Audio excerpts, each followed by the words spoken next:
When I was 24, I was working at an oppressive law firm in Chicago. I'd many jobs around that city in my early 20s, but this one, in all its seriousness, seemed more finite. After I had worked there only a few weeks, the days felt meaningless and unending, like I'd signed my life away to this job. My friend told me with compassion and exasperation, "This isn't your whole life. This is a season in your life. In a couple years, we'll say, 'Remember that weird time you worked at a law firm?'" She was right. It was a season. A brief, informative season that ended up having much more significance than I could have predicted, but I always forget to add it to my resume. It didn't feel like a season at the time. It felt like the rest of my life. That's how most seasons feel while you're living them, and then your surroundings transform just as you're getting settled in. The winter to spring shift is slow but dramatic, bringing with it a change of heart and wardrobe. The fall to winter transition is quick, taking place the very minute Santa Claus comes floating by at the Macy's Thanksgiving Day Parade. The end of summer is slower.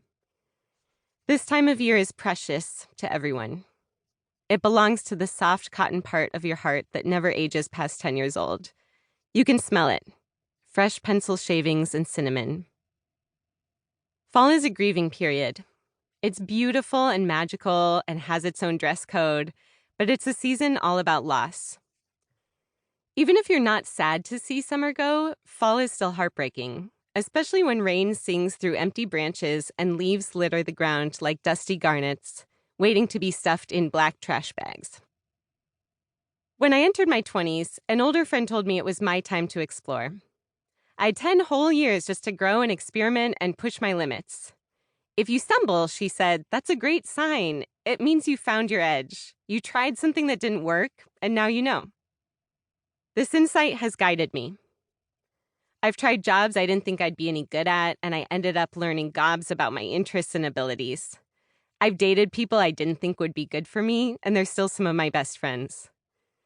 I moved to cities I didn't think fit my personality, and for the first time in my life, found what feels like home in Washington, D.C. All too often, I was anxious to feel more settled, to have it figured out, to stop learning lessons and just reap the benefits of lessons learned.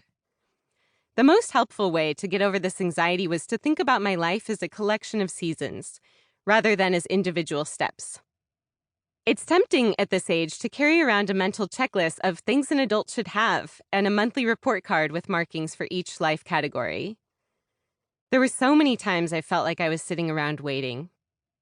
So many times I was meandering around with a heavy heart, mourning the loss of a happier season, without any idea what would come next and when. I can see now that those were the seasons of loss, my own personal autumns, and they were some of the most important. That's what my law firm job was, an autumn. Life has seasons that mimic the Earth's seasons, times of abundance, times of cultivation. Fall is a season of loss, but it shows you up front what you're losing. That's what makes it so sweet in its melancholy. You can watch summer slip away as a new world takes over. You're a frontline witness to the ultimate triumph of winter, conquering warmth degree by degree, until one evening at 5 p.m., the night swallows up the afternoon in a sudden coup. Seasons of loss, like the colder seasons, are the hardest ones to endure, even if you logically understand they won't last forever. I once heard an interview with an artist whose father died at the height of his creative success. He was really close with his dad and spent the next few years in a tense combination of obligatory gratitude and overwhelming sadness. When asked to describe loss, this guy said that it was like having the casino cashier gone. He compared everything that happened to him, any happiness, any difficulty, any mundanity, to a poker chip, saying his father would validate those experiences like a cashier, making them worth something. His father turned every one of the man's moments into something meaningful just by listening to his stories.